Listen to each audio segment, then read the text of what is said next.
Salutations à toutes et tous et bienvenue dans ce nouvel épisode de Coaster et Discover.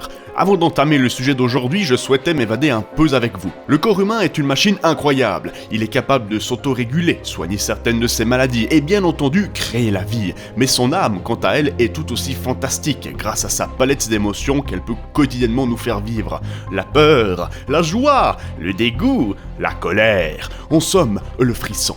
Vous rappelez-vous la dernière fois que vous avez eu des frissons en découvrant une attraction? Vous savez, cet effet waouh, la sensation d'avoir vécu un moment de divertissement exceptionnel.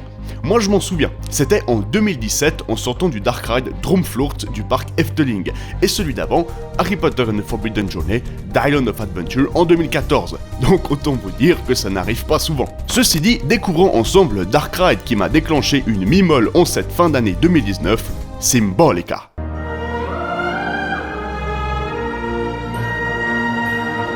De Efteling heeft een rijke geschiedenis als het gaat om bijzondere attracties voor jong... Voilà, excusez-moi, moi aussi ça me fait des frissons à chaque fois.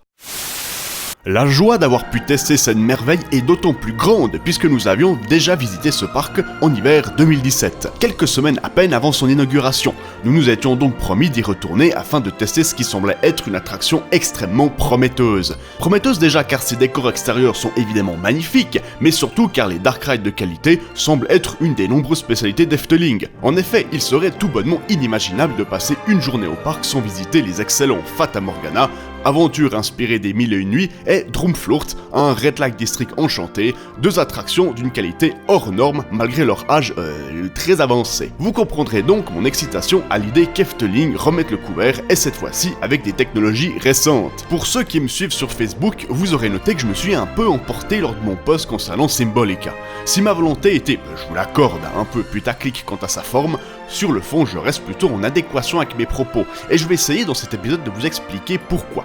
Allez, commençons. Symbolica est un dark ride conçu par ETF Ride Systems et qui aurait coûté la modique somme de 35 millions d'euros, ce qui reste à ce jour le plus gros investissement du parc. S'il y a bien quelque chose qui m'a sauté aux yeux quand je me suis documenté sur cette attraction, c'est la passion avec laquelle les équipes ont imaginé et réalisé cet univers. Il suffit de visionner le magnifique making-of du ride pour se rendre compte de l'affection avec laquelle les concepteurs et équipes techniques en parlent. Je veux dire, regardez-les, vous avez pas l'impression qu'ils sont presque émus de vous présenter leur création ? Moi en tout cas ça m'a touché, et laissez-moi vous dire que ça se ressent dans le résultat final. Déjà, vu de l'extérieur, l'imposant château de Symbolica est bien visible depuis le bout de la Pardo's Promenade, et vous plonge immédiatement dans le royaume des fantaisies. La file d'attente extérieure n'est pas spécialement jolie, ni intéressante, elle vous fera juste faire des allers-retours dans le jardin du château. Les choses sérieuses commenceront dès que vous aurez passé les portes de l'impressionnante bâtisse, puisque vous serez accueilli par le valet du roi en personne, lors d'un pré-show qui aura su m'étonner quant à sa magnifique mise en scène. C'est une certitude, Symbolica s'annonce magique.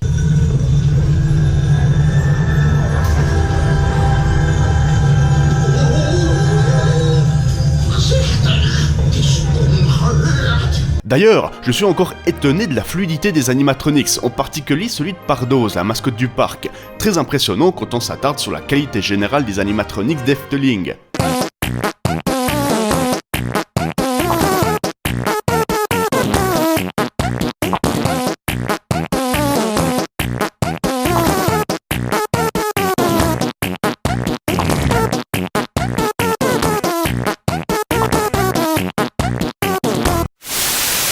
La file d'attente intérieure est bien trop courte pour n'avoir quelque chose de concret à raconter, mais elle reste dans la qualité générale de la thématisation du ride. J'aurai par contre plus de choses à raconter sur l'embarquement, puisque la file se sépara en 3 couloirs, vous laissant alors la possibilité de choisir plusieurs déclinaisons de parcours, à savoir le tour des héros, le tour musical et le tour des trésors. Sur le papier, ça s'annonce très engageant, et nous promet de bien meilleures possibilités de re-ridage, si je puis dire, mais j'y reviendrai plus tard. Après avoir vaillamment choisi votre destinée, vous aurez enfin la possibilité d'embarquer dans ces magnifiques wagons disposant de toute l'artillerie technologique de ces dernières années, à savoir jeux de lumière, audio, thématisation et écran tactile, mais surtout, cerise sur le gâteau, wagon trackless. Alors oui, ça fait maintenant quelques années que cette technologie trackless existe, mais je dois bien avouer que je suis toujours aussi halluciné de voir ce ballet de wagons parfaitement orchestré entrer dans les gares sans se cracher les uns contre les autres. Je vous invite d'ailleurs, si vous souhaitez en apprendre un peu plus sur cette fantastique technologie,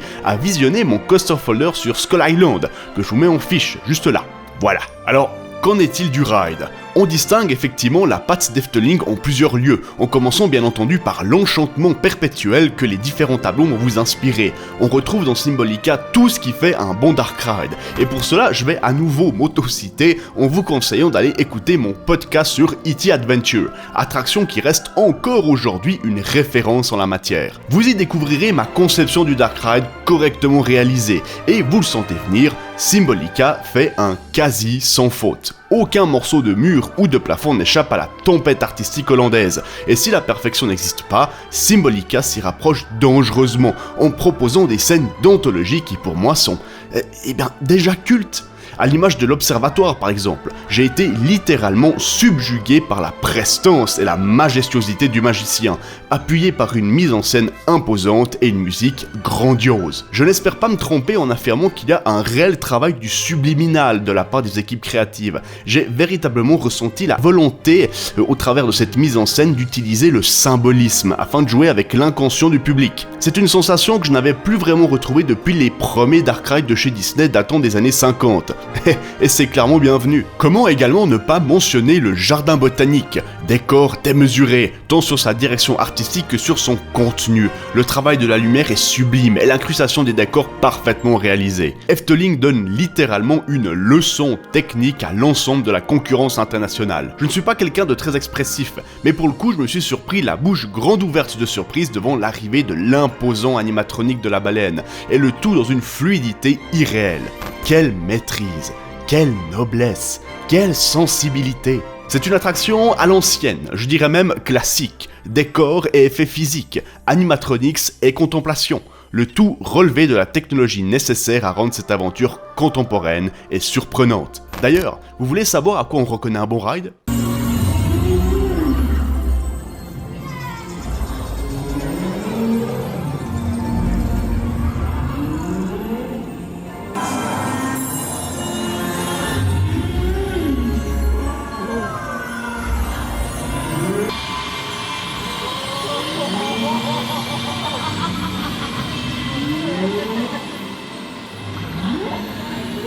Voilà, tout est dit. Quand les enfants et les adultes réagissent en même temps, c'est réussi, mission accomplie, wie eben gewert Jungen, si vous me passez l'expression. Alors, je mentionnais la surprise dans les atouts de Symbolica, et c'est effectivement le sentiment recherché par le parc en ayant construit des décors à 360 degrés, afin d'avoir toujours quelque chose de nouveau à découvrir où que vous posez les yeux.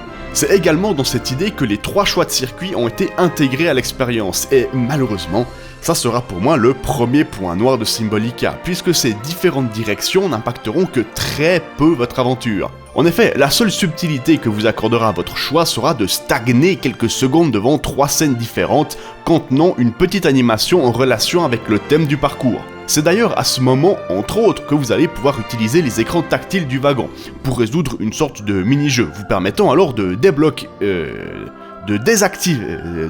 de valider... Allez, honnêtement, plusieurs mois après ma visite, je suis toujours incapable de vous parler du fonctionnement de ces écrans. Et de toute façon, ne comptez pas sur Efteling pour vous donner un coup de main, hein. Quasi tout le parc étant hollandais.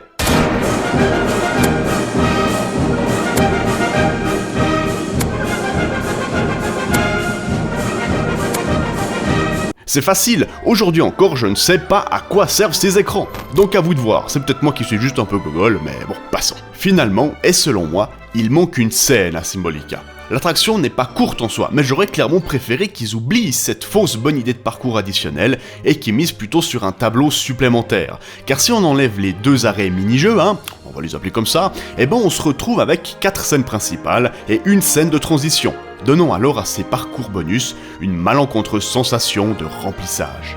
Malgré ces quelques défauts, Symbolica est selon moi un chef-d'œuvre. C'est avec une certaine émotion qu'après tout, je me rends compte qu'il n'est pas obligatoire de s'appeler Disney pour faire du Disney. À trop vouloir faire dans le sensationnel, le géant américain ne se serait-il pas éloigné de ses origines ? Où sont passées les grandes histoires, la magie, la poésie ? Peut-être se sont-elles perdues dans la surabondance d'adaptations de franchises et dans la surenchère technologique. En ce qui me concerne, je crois que je les ai retrouvées dans Symbolica. Un voyage sensationnel dans un monde imaginatif, inspiré et cohérent de bout en bout. Les décors, l'histoire, la musique, tout est mis en œuvre pour vous happer dans cet univers luxuriant où les contes et légendes les plus folles prennent vie dans les moindres détails. Ok, j'espère que cet épisode vous aura fait germer des idées de séjour pour 2020.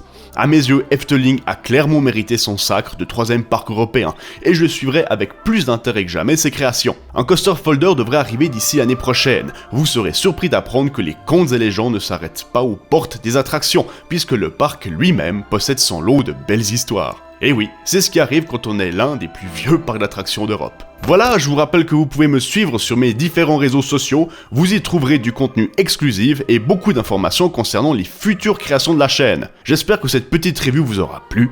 Quant à moi, je vous donne rendez-vous si vous le voulez bien pour un prochain épisode. D'ici là, prenez soin de vous, bon ride et à bientôt.